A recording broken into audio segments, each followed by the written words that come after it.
राधे राधे। आप सभी ज्योतिष प्रेमियों का, ज्योतिष पर श्रद्धा रखने वाले सभी साधकों का, सभी सनातनियों का हम स्वागत करते हैं हमारे इस YouTube चैनल में, जहां हम राशियों के गुण स्वरूप को समझ रहे हैं। और क्यों समझ रहे हैं? क्योंकि अगर हम ये सब नहीं समझेंगे तो प्रेडिक्शन कैसे करेंगे।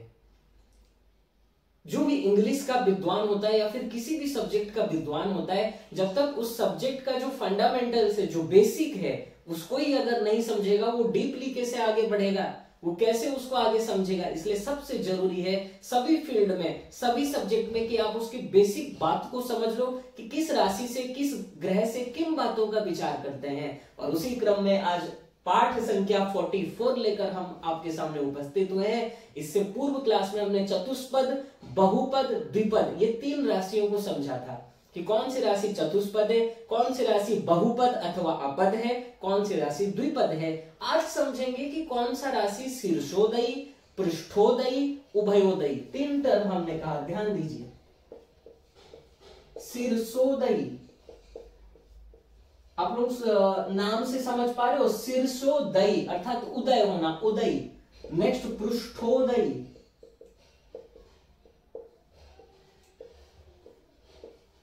नेक्स्ट उभयोदयी। इसका मतलब क्या है? जब कोई राशि उदय होता है तो उस राशि का कौन सा भाग हमको दिखता है।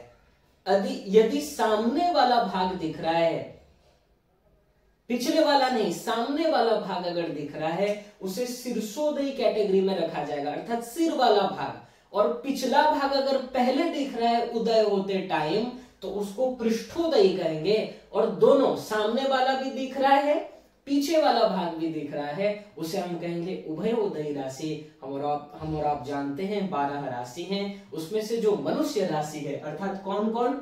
मिथुन राशि, कन्या राशि, तुला राशि और कुंभ राशि, ये मनुष्य जाति की राशि है। अर्थात मनुष्यों को यदि आप इनका चिन्ह देखोगे तो मनुष्यों के आकार का बताया गया है, सभी में मनुष्य हैं। तुला राशि में आप कंफ्यूज मत होइएगा, गूगल में सर्च करेंगे तो ओनली तुला दिखाता है, लेकिन शास्त्र में जो वर्णन आया है, एक पुरुष ने पकड़ रखा है तुला को, इसलिए ये मानव जाति में ही आएगा तुला राशि। और कुंभ राशि तो आप सभी जानते ही हैं कि एक व्यक्ति ने घड़ा पकड़ा है, तो वो भी मानव जाति के राशि में ही आएगा। तो ये मिथुन राशि, कन्या राशि, तुला राशि, कुंभ राशि को हम शीर्षोदयी कहते हैं, इसीलिए क्योंकि ये जब उदय होता है तो इसके सामने वाला भाग पहले दिखता है, सिर वाला भाग, इसलिए इनको शीर्षोदयी कैटेगरी में रखा गया, शीर्ष उदयी। और पृष्ठ से आप क्या समझ रहे हो? पिछले वाला भाग। तो जितने भी प्राणी वाले राशि हैं, जानवर वाले जो भी राशि हैं, जिन राशियों का चिन्ह संकेत जानवरों से बताया गया है, उनको पृष्ठोदयी कैटेगरी में रखा जाएगा। लेकिन उससे पूर्व इसको समझ लीजिए, उभयोदयी अर्थात एक ही राशि उभयोदयी होती है, मीन राशि। क्योंकि मीन राशि का ऐसा चिन्ह है कि अगर वो जब प्रतीत होता है ना, तो उसका सामने वाला भाग भी दिखता है, पिछले वाला भाग भी दिखता है। उभयोदयी क्योंकि उस राशि का चिन्ह कैसा है? 2 मछली एक दूसरे के ओर मुख कर रखे हैं, तो मीन राशि को उभयोदयी में लिया जाएगा। पृष्ठोदयी में जानवर वाली राशि को, तो कौन कौन? मेष राशि को मेढा, वृषभ राशि को बैल, कर्क राशि को भी यहां पर लेंगे, और सिंह राशि को नहीं लेंगे, कन्या, तुला, वृश्चिक को नहीं लेना है, धनु को लेना है। यहाँ पर धनु को इसलिए लेना है, देखो धनु राशि का पहला भाग क्या है? मनुष्य का है, लेकिन पिछला भाग घोड़े का है।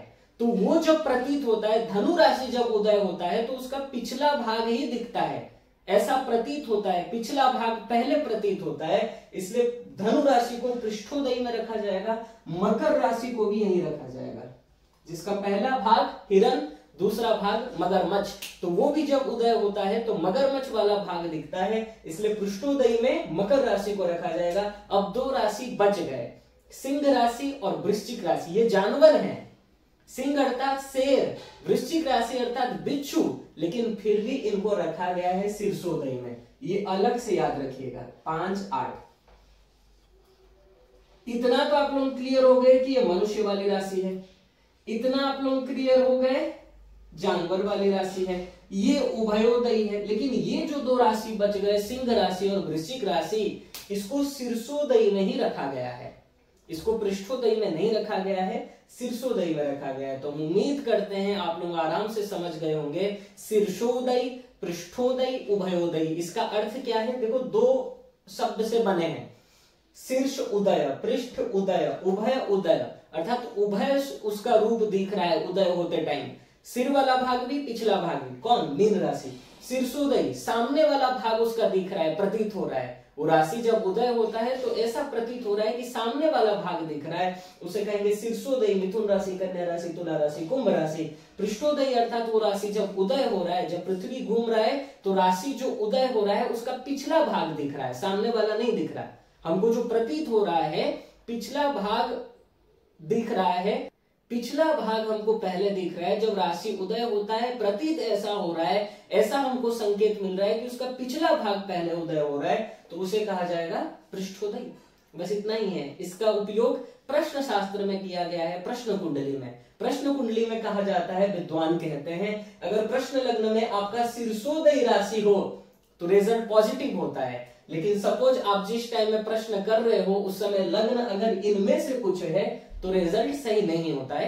बाकी प्रश्न शास्त्र अपने में एक विशाल ग्रंथ है, वो जब आप लोग समझेंगे तब और अच्छे से आप लोग समझ पाएंगे। बस इसको याद रखिएगा। याद रखने का फॉर्मूला ये है कि मानव जाति राशि को शीर्षोदय में रखा गया, प्राणी जितने भी जानवर हैं उनको पृष्ठोदय में रखा गया, धनु राशि को पृष्ठोदय में रखेंगे, क्योंकि धनु राशि मनुष्य भी है और घोड़ा भी है। लेकिन जब उदय होता है तो घोड़े का स्वरूप पहले प्रतीत होता है।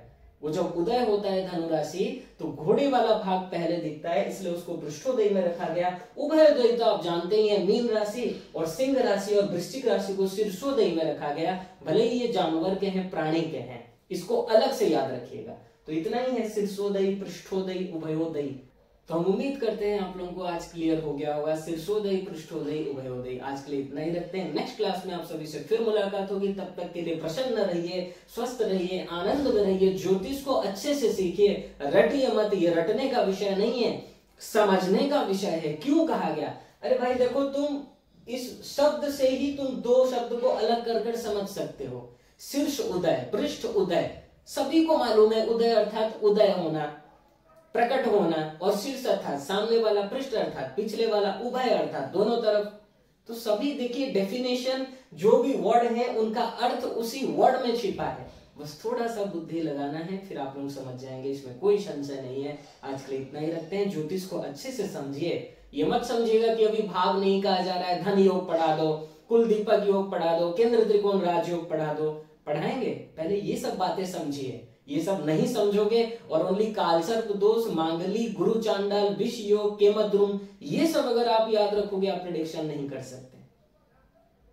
ये दो चार योग को रटकर, दो चार दोष को रटकर ज्योतिषी कोई नहीं बन सकता। ज्योतिष आप तभी कर सकते हो जब ग्रहों को, राशियों को तत्व के रूप से, लॉजिकल रूप से थिंकिंग करो। जितने आप लॉजिकल होगे, जितना लॉजिकल लगाओगे, जितना थिंकिंग करोगे, सोचोगे, उतना ही आप अच्छा ज्योतिषी बन पाओगे। आज के लिए इतना ही रखते हैं। नेक्स्ट क्लास में आप सभी से फिर मुलाकात होगी। तब तक के लिए राधे राधे, प्रसन्न रहिए। राधे राधे।